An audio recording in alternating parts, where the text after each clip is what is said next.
with the kids, but the reason I like it is because it's literally like, to me, it's what saves you from this spot a lot of times. We talk about half guard, and what happens is if you work a bottom half guard, you get smushed a lot. It took me a long time of getting smushed to figure out working from bottom half guard. So just know, if you're gonna add stuff from this room into your game, you're gonna have to deal with people's weight on you and kind of figuring that out. So you learn all the little tricks on how to like be comfortable there and stuff. But one of the things that we almost always get taught is, you know, shrimp and re-guard, right? Which is great. So come up.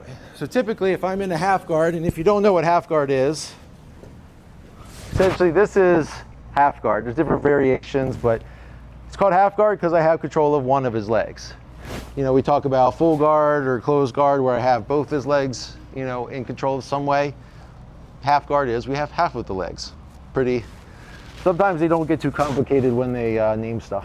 So one of the things that happens here is if he has this underhook on my head and this underhook on my arm, he can really smush me. And I gotta carry his weight. So typically we would talk about, hey, okay, create your frames just like we do from side control. I step, I shrimp, knee through, re-guard. Very simple, and if you could do that, just do it, it's great. But what you'll find a lot of times is you'll get here and you'll get this, and they're squishing on you, and you can't get your leg out, right? So what I'm gonna show you today is kind of what I do from there. So instead of trying to get my bottom leg free, what I'm really focusing on is getting my top knee on his hip. So I do the same thing. I create my frames, I step, I shrimp, and you see in that short moment of time, I can take this knee, shove it in here on his hip. Okay?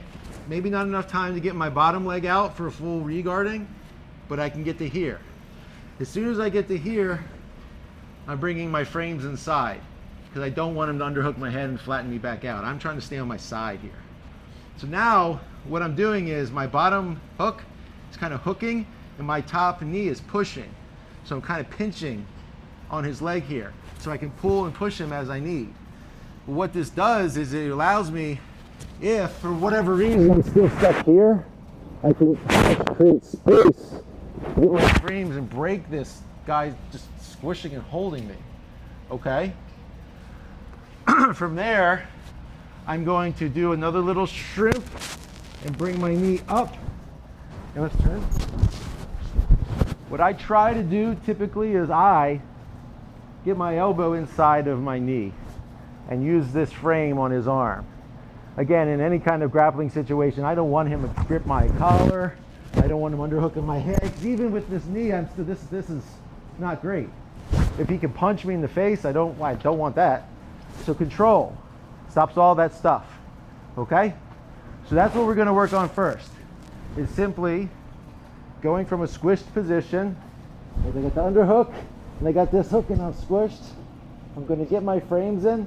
I will say detail, sometimes people go like this. I tend to not like that because it takes my arm away. And if they're waiting to grab, yeah, this stuff happens. So what I do is I take my fist, ball it up, and I roll and punch it across. You can't really control it then.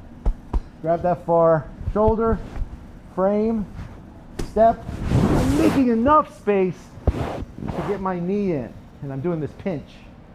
I'm using it to push, frame, boom, elbow inside. This is where we're ending, okay? I'd like you to do it two or three times and then switch. 2 or 3 times switch. Just get a feel.